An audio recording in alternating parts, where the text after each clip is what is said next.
अपने में दोष को मान लेना बहुत बड़ी गलती है। अपने में मानने से दोष को सत्ता मिलती है, जबकि दोष की स्वतंत्र सत्ता है ही नहीं, स्वतंत्र सत्ता नहीं है। आपकी अपनी स्वतंत्र सत्ता है। दोष को अपने में मानने से वह सत्ता दोष को मिलती रहती है। इससे वह दोष जीता ही रहता है, मरता नहीं है, क्योंकि उसे अपना बल मिल गया होता है। राधे राधे। कैसे हैं आप लोग? ईश्वर कृपा से आप सब अच्छे होंगे। ईश्वर सब पे कृपा बनाए रखे, सबका कल्याण करें। आज मैं बताने जा रही हूँ अवगुणों को मिटाने के उपाय। ये स्वामी राम सुखदास जी की जो पुस्तक है तात्विक प्रवचन, उसके द्वारा मैं आपको जो स्वामी राम सुखदास जी ने बोला है वह मैं आपको बताने जा रही हूँ। आप लोग पूरा वीडियो ध्यानपूर्वक सुनिए। अपना अवगुण अपने को दिखने लग जाए अगर, यह बहुत ही बढ़िया बात है। यह जितना स्पष्ट दिखेगा उतना ही उस अवगुण के साथ संबंध विच्छेद होगा। यह एक बड़े तत्व की बात है। जब साधक को अपने में दोष दिखाई देता है तब वह उससे घबराता है और दुखी होता है कि क्या करूं, मैं साधक कहलाता हूं और दशा क्या है मेरी। तो यह दुखी होना अच्छा ही है, परंतु यह दोष मेरे में है ऐसा मानना अच्छा नहीं है। ध्यान दें, साधक के लिए यह बढ़िया बात है। साधक के लिए यह बढ़िया बात है। जैसे आँख में लगा हुआ अंजन आँख को नहीं दिखता, पर दूसरी सब चीज़ें देखती हैं। दूसरी सब चीज़ें हैं, सभी को आँख में लगा हुआ अंजन दिखता है, लेकिन आँख को नहीं दिखता है। ऐसे ही जब तक अवगुण अपने भीतर रहता है तब तक वह स्पष्ट नहीं दिखता है, और जब अवगुण दिखने लगे तब समझना चाहिए कि अब अवगुण मुझसे दूर हुआ है। अगर दूर ना होता तो दिखता कैसे? जितना साफ स्पष्ट दिखे, जितना स्पष्ट साफ दिखे उतना ही वह अपने से दूर, जो अवगुण है वह दूर जा रहा है। अत्यंत दूर की वस्तु और अत्यंत नज़दीक की वस्तु दोनों ही आँखों से नहीं दिखती है। इसलिए अवगुण दिखने पर एक प्रसन्नता जो है वह आनी चाहिए कि अब दोष मेरे में नहीं है, अब वह निकल रहा है, मिट रहा है। भूल तभी होती है जब साधक उसे अपने में मान लेता है। अपने में दोष को मान लेना बहुत बड़ी गलती है। अपने में मानने से दोष को सत्ता मिलती है, जबकि दोष की जो स्वतंत्र सत्ता है ही नहीं। आपकी अपनी स्वतंत्र सत्ता है। दोष को अपने में मानने से वह सत्ता दोष को मिलती रहती है। इससे वह दोष जो होता है वह दोष वह जीता ही रहता है, मरता नहीं है, क्योंकि उसे आपका बल उसका बल, आपका जो अपने आप का बल है वह मिल गया है। दोष अपने में नहीं है, इसकी एक पहचान तो यह हो गई कि वह दिखने लग गया। अगर हमको दोष अपना दिखने लग जाए तो पहचान हो जाए तो, और दूसरी यह है कि यदि अपने में दोष हो तो उसे सब समय में दिखते रहना चाहिए, सभी समय में। जब तक मैं हूँ यह ज्ञान रहता है, जब तक मैं हूँ तब तक यह ज्ञान रहता है, तब तक उसके साथ साथ दोष के रहने का भी ज्ञान होता है। उसके साथ साथ रहने का भी ज्ञान होता है क्या? जब तक मैं हूँ यह ज्ञान रहता है तब तक उसके साथ साथ दोष के रहने का भी ज्ञान होता है क्या? यह हरदम नहीं रहता, वह आता है और जाता है। तो ऐसा आगंतुक दोष अपने में कैसे हो सकता है? मैं बार बार आप लोगों से कहता हूँ कि अपने में दोष को मानना बहुत बड़ी गलती है। इतनी बड़ी गलती है कि मानो दोष को निमंत्रण देकर बुलाते हैं कि हमारे यहाँ से कहीं चला ना जाए। इस प्रकार आप दोष को आग्रहपूर्वक निमंत्रण देकर रखते हैं। मूल में दोष जो है वह अपने में ही नहीं है, क्योंकि ईश्वर अंश जीव अविनाशी, चेतन अमल, सहज सुख राशि, ऐसा स्वामी जी बोल रहे हैं। स्वयं ईश्वर का अंश सदा रहने वाला चेतन ज्ञान स्वरूप है। यह अमल है, अर्थात इसमें मल नहीं है, और सहज सुख राशि है। सहज स्वाभाविक ही सुख राशि होने पर भी जो यह दोष से संयोग जन सुख चाहता है वह गलती करता है।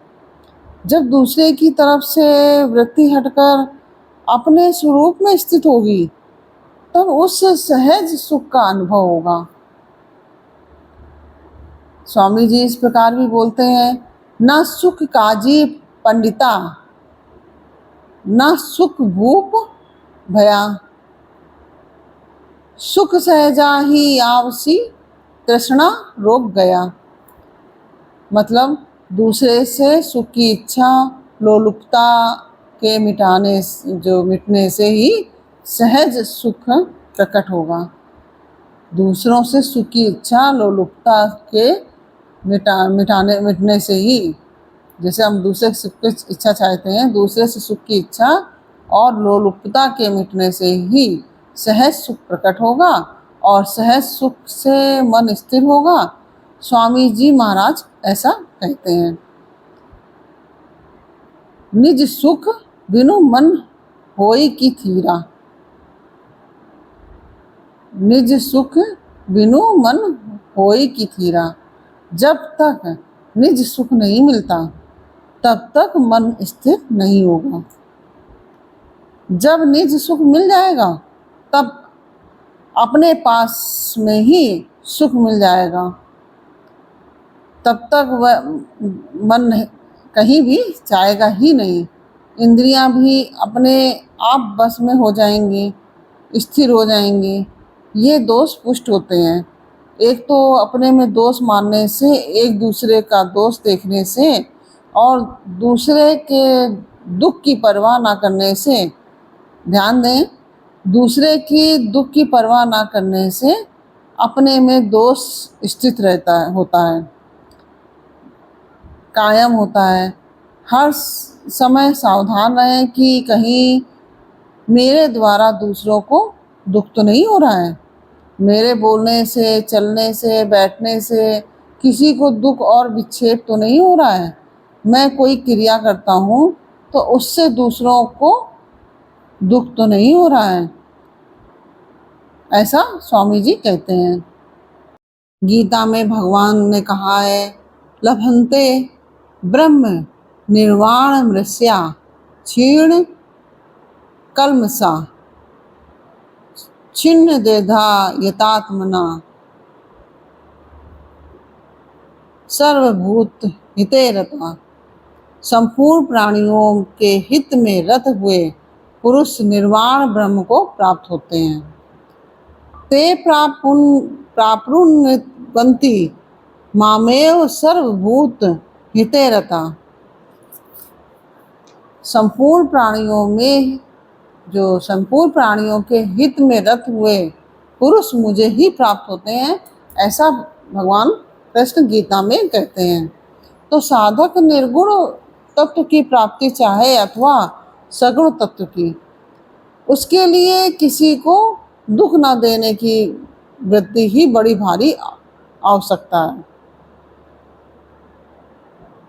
दूसरे को कष्ट देने वाले, दुख देने वाले की तत्व में स्थिति नहीं होती।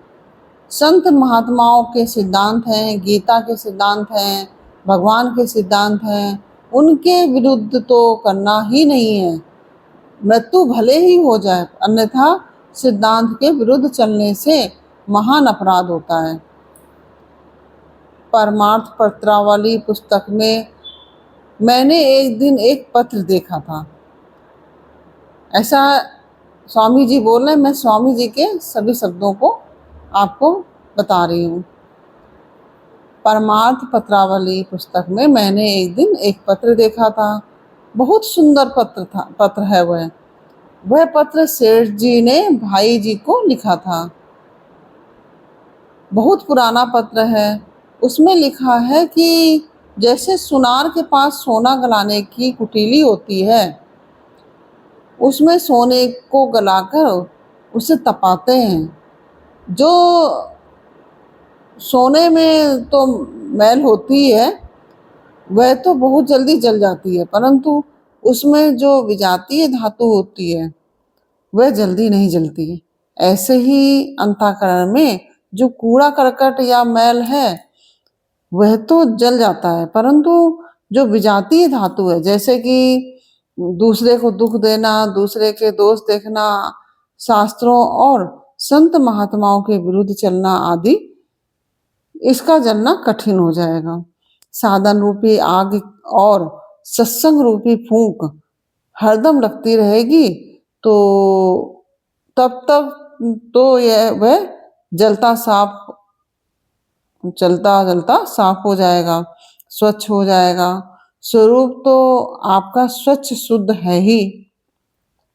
दूसरों का अहित करने वाले का बड़ा भारी नुकसान होता है। कभी किसी का भी अहित नहीं करना चाहिए, मन में लाना भी नहीं चाहिए ऐसी बात को। दूसरों का हित करने वाले को गीता में परम योगी माना गया है।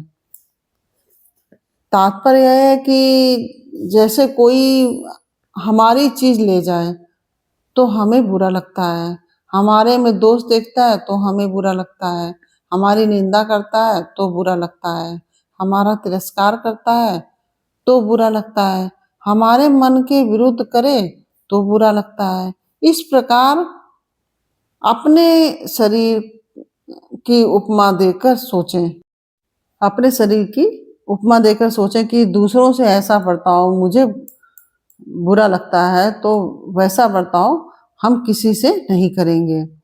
भोगी आदमी तो इसका यह अर्थ लेता है कि जिससे अपने को सुख हो वह काम करना है और जिससे अपने को दुख हो वह काम नहीं करना है, एवं बुरा बर्ताव करने वाले को जो है बुरा बर्ताव करने वाले को खत्म करना है, हटाना है। परंतु जो साधक होता है उसमें यह सावधानी होती है कि ये जो बर्ताव मुझे बुरा लगता है इसका अर्थ यह है कि ऐसा बर्ताव मैं किसी के साथ भी ना करूं, और जो दुख आता है वह मेरी उन्नति के लिए आता है। दूसरों का आचरण हमें चुभता है तो ऐसा आचरण दूसरों को भी चुभता है, ऐसा सोचता है साधक।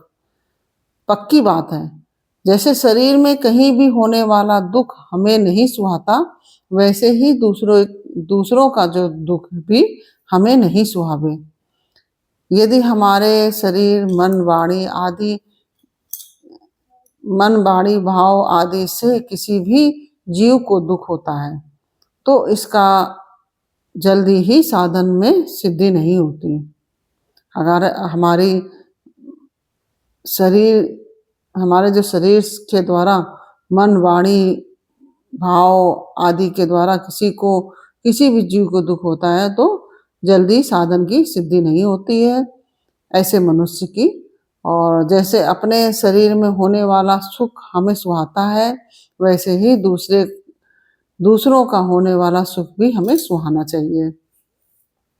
हमें दूसरों के सुख से कभी जलना नहीं चाहिए और दूसरों के दुख से कभी खुश नहीं होना चाहिए। मनुष्य में यह बड़ी कमजोरी है कि वह भजन ध्यान आदि को तो साधन मानता है परंतु दूसरों के दुख की परवाह नहीं करता। यदि यही बात रहेगी तो वर्षों तक सत्संग साधन करने पर भी सुधार नहीं होगा।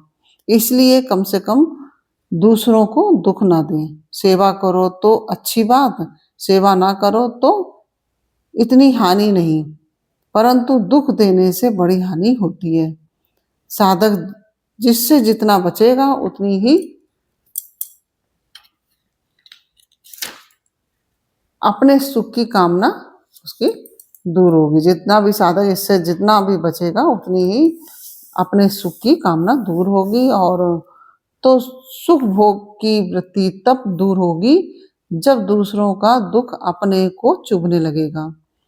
दूसरे से दुख को दूर करना, दूसरे के दुख को दूर करना हमारा सुख हो जाएगा और दूसरे का दुख हमारा दुख हो जाएगा। जैसे अपना दुख दूर करने के लिए मनुष्य की स्वतः चेष्टा होती है, वैसे ही दूसरे का दुख दूर करने की स्वतः चेष्टा हो जाए तो विषेंद्रिय संयोग के सुख भोग की रुचि मिट जाएगी। और जब तक दूसरे के दुख की परवाह नहीं करते हैं और अपना सुख लेते हैं, तब तक अपने सुख की वृत्ति नहीं मिटती नहीं है। कोई कहे कि हम दुख नहीं देते, फिर दूसरे का दुख देखने की क्या जरूरत है। तो अपने में जो सुख बुद्धि है, इसे मिटाने के लिए दूसरे का दुख कैसे दूर हो, ये चिंतन होगा।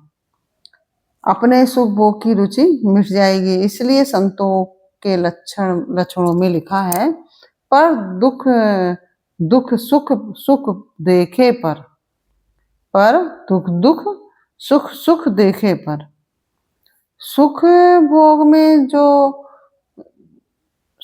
में भी जो दो चीजें हैं, जिसे संतों ने कहीं कनक और कहीं कामनी नाम से और कहीं दमड़ी और कहीं चमड़ी के नाम से कहा है। पैसे की आसक्ति दमड़ी की और स्त्री की आसक्ति चमड़ी की, ये तो दोनों बहुत खराब हैं। मतलब यानी कि चमड़ी और दमड़ी दोनों की आसक्ति बहुत ही खराब है। तभी कहा है, माधव जी से मिलना कैसे होए, माधव जी से मिलना कैसे होए, सबल वैरी बसे घट भीतर, कनक कामनी दोए। इन दोनों को गीता ने भोग और ऐश्वर्य नाम से कहा है। भोग शब्द से स्त्री और ऐश्वर्य शब्द से पैसों का संग्रह लेना चाहिए। जिसकी इन दो चीजों में आसक्ति होती है, उसकी परमात्मा में निश्चयात्मिका वृद्धि नहीं होती है कि परमात्मा को प्राप्त करना है। इनकी आसक्ति तब दूर होती है जब दूसरों के हित का भाव हो जाए। आजकल हमारे देश में इसकी बहुत अधिक आवश्यकता है। जैसे बीकानेर में कभी मदिरा ना हो या कम पैदा हो तो बहुत मन में आती है। बीकानेर में कभी मदिरा ना हो या कम पैदा हो तो बहुत मन में आती है कि मदिरा नहीं हुआ, क्योंकि वहाँ पर जो बीकानेर में वहाँ वह होता है। जहाँ मदिरा पैदा होता ही नहीं है, वहाँ मन में नहीं आता है। ऐसे ही हमारे देश में साधुओं और गृहस्थों में उपकारी आदमी बहुत हुए हैं। आज इनकी बड़ी भारी कमी होने से देश को उपकारी आदमियों की भूख लगी हुई है। उपकारी आदमी होना चाहिए। ऐसा हमारे कारण किसी को दुख ना हो, ऐसा विशेष ध्यान रखने से अपने सुख भोग की रुचि मिट जाएगी। जब हम ये सोच लेंगे कि किसी को हमारे कारण से दुख ना हो, तो ऐसा विशेष ध्यान रखने से अपने सुख भोग की रुचि मिट जाएगी, जिसके मिटने से हमारी दोष युक्त जो वृत्तियां हैं सब मिट जाएंगी और हम वृत्तियों की तरफ ही ख्याल करते हैं, उसके कारण की तरफ नहीं करते हैं। यदि कारण की खोज करके उसे मिटा दें तो सब दोष मिट जाएंगे। इस प्रकार से स्वामी जी ने बोला है और हम सबको यही करना भी चाहिए जो हमारे संतों ने हमसे बोला है। और इस प्रकार से मैंने आपको यह बताया। और आपको ये कैसी लगी ऑडियो और यदि अच्छी लगी हो तो आप वीडियो को लाइक शेयर अवश्य कीजिए और कमेंट में राधे राधे अवश्य लिखिए। फिर मिलते हैं आपसे अगले वीडियो में एक नई जानकारी, एक नई कहानी के साथ। तब तक के लिए राधे राधे।